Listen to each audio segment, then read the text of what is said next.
Сәлеметсіңдер ме балалар? Бүгін қазақ тілі сабағынан 46-шы сабақты өтетін боламыз. Сабақ басталмас бұрын мен арнама тіркеліп, лайк басып кетуді ұмытпаңдар. Бүгінгі біздің тақырыбымыз сұраулы сөйлем.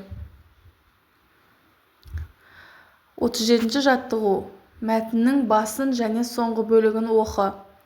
Дастан сабақта отырып, қайта-қайта терезеге қарай берді. Сабақ аяқталды. Дастан далаға жүгіріп шығып, бар даусымен мені шақырған кім деп айқайлады.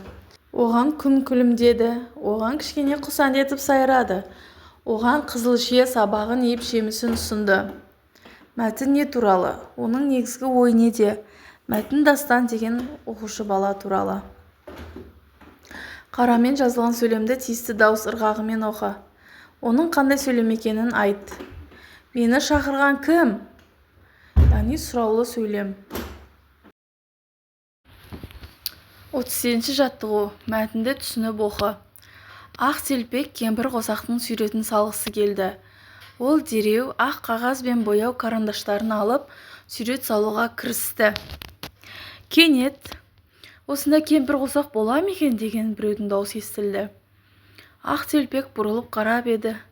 Ешкім көзіне көрінбеді. Ал қабырғаға күн сәулесі түсіп тұр екен. Амансың ба балақай? Бұл менмін. Күн сәулесімін, сенімен сөйлесіп тұрған. Сен кемпір қосақты дұрыс бояған жоқсың.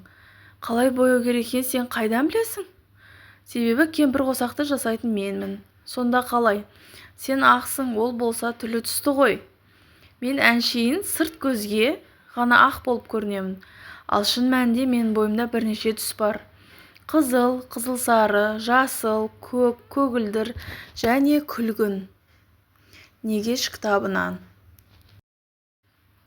Мәтіндегі сөйлемдердің тыныс белгісіне назар аудар. Хабарлы сөйлем мен сұраулы сөйлемнің оқылу ырғағын салыстыр. Мәтіндегі сұраулы сөйлемдерді теріп жаз дейді.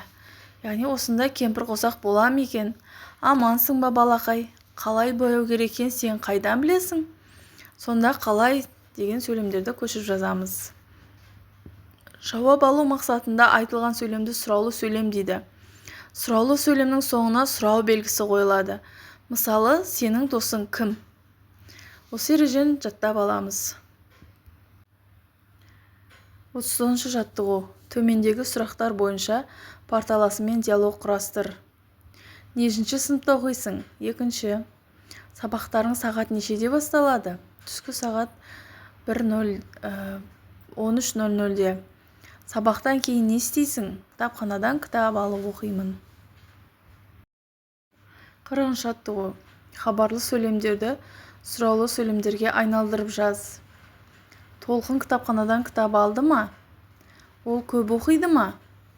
Әжесіне ертегі оқып берді ма? Деп жазамыз.